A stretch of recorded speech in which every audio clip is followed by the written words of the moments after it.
खबरों का lunch box. नमस्कार, आदाब, सत श्री अकाल। रेडियो मनी 9 पर आपका बहुत बहुत स्वागत है। मैं हूं आपके साथ अभिषेक गुप्ता और आप सुन रहे हैं खबरों का lunch box. Real estate project के लिए डेवलपर्स को क्यों खोलने पड़ेंगे 3 bank account? Ayushman Bharat digital mission के लिए साइन अप में हुई कितनी बढ़ोतरी? कितनी बढ़ गई देश में सुपर रिच लोगों की संख्या? बताएंगे आपको। और इसके अलावा भी होंगी बिजनेस और पर्सनल फाइनेंस से जुड़ी कई और बड़ी खबरें। तो चलिए फटाफट खोलते हैं खबरों का लंच बॉक्स। तो लंच बॉक्स के पहले डब्बे में रियल एस्टेट से जुड़ी खबर है। रियल एस्टेट सेक्टर के लिए नियमों में बदलाव किया गया है। अब हर रियल एस्टेट प्रोजेक्ट के लिए डेवलपर्स को 3 बैंक अकाउंट खोलने पड़ेंगे। Maharashtra real estate regulatory authority RERA ने यह प्रस्ताव दिया है। ये तीनों अकाउंट एक ही बैंक में होंगे। इनमें से एक कलेक्शन अकाउंट, दूसरा सेपरेट अकाउंट और तीसरा ट्रांजैक्शन अकाउंट होगा। कलेक्शन अकाउंट में वो पैसा आएगा जो ग्राहक देंगे। इसके अलावा इसमें टैक्स और ड्यूटी से संबंधित पैसा भी रखा जाएगा। सेपरेट अकाउंट में प्रोजेक्ट का 70% रेवेन्यू कलेक्शन अकाउंट से भेजा जाएगा। इस पैसे का इस्तेमाल सिर्फ जमीन और कंस्ट्रक्शन कॉस्ट में किया जा सकेगा। ट्रांजैक्शन अकाउंट में कलेक्शन अकाउंट में आया 30% पैसा रखा जाएगा। इस अकाउंट के पैसे का इस्तेमाल लैंड और कंस्ट्रक्शन कॉस्ट के अलावा होने वाले खर्च में किया जाएगा। बुकिंग कैंसिल होने या जुर्माना लगने पर इसी अकाउंट से पैसा दिया जाएगा। इससे रियल एस्टेट प्रोजेक्ट्स में ट्रांसपेरेंसी आएगी। प्रोजेक्ट्स में नियमों का पालन और ऑडिट आसान हो जाएगा। इसके अलावा रेवेन्यू, ब्याज दरें, रिफंड और कैंसिलेशन प्रोसेस भी तेज और आसान हो जाएगा। खोलते हैं लंच बॉक्स का अगला डब्बा। आयुष्मान भारत डिजिटल मिशन के लिए रजिस्ट्रेशन में जबरदस्त इजाफा देखने को मिला है। योजना में पिछले 3 महीने में 8.55 करोड़ नए रजिस्ट्रेशन हुए हैं। ये योजना के लॉन्च होने के बाद पहली बार किसी तिमाही में रिकॉर्ड नंबर है। नेशनल हेल्थ अथॉरिटी यानी कि NHA के डेटा के अनुसार आभा खातों की कुल संख्या 58.61 करोड़ तक पहुंच गई है और पर डे नए रजिस्ट्रेशन 1.5 से 2 लाख के बीच हो रहे हैं। बड़ी संख्या में लोग अब अपने हेल्थ रिकॉर्ड्स को डिजिटल फॉर्मेट में सिक्योरली मैनेज करने के लिए आभा ऐप का इस्तेमाल कर रहे हैं। भारत की तेज आर्थिक तरक्की के दौर में देश में सुपर रिच लोगों की संख्या भी तेजी से बढ़ रही है। पिछले 5 साल के दौरान बेहिसाब दौलत वाले धन कुबेरों की संख्या में 75% से ज्यादा की तेजी आई है।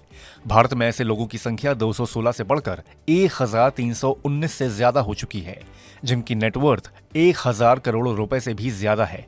हुरून इंडिया रिच लिस्ट के अनुसार सुपर रिच लोगों के इस क्लब में 278 नए लोग शामिल हुए हैं।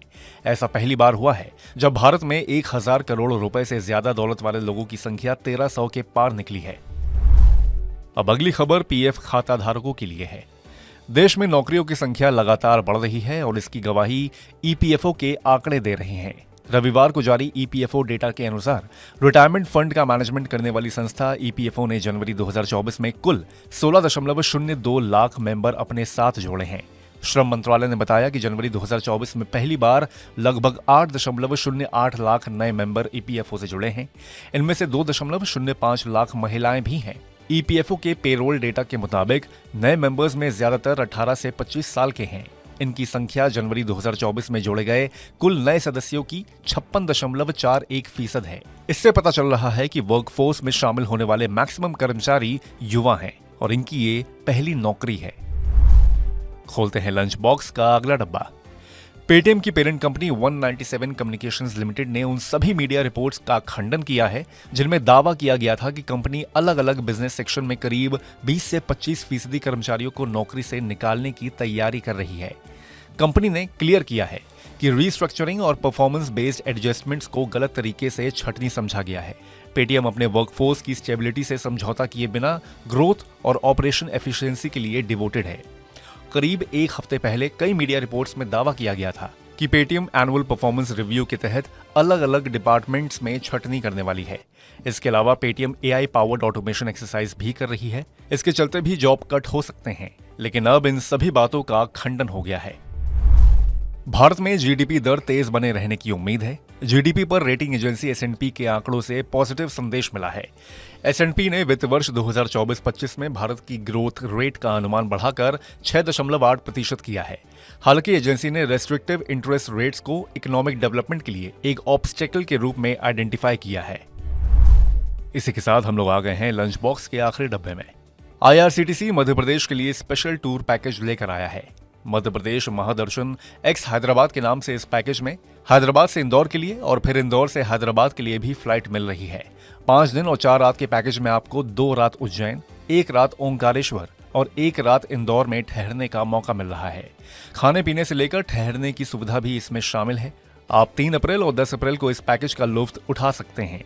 ट्रैवल इंश्योरेंस भी इसमें इंक्लूडेड है।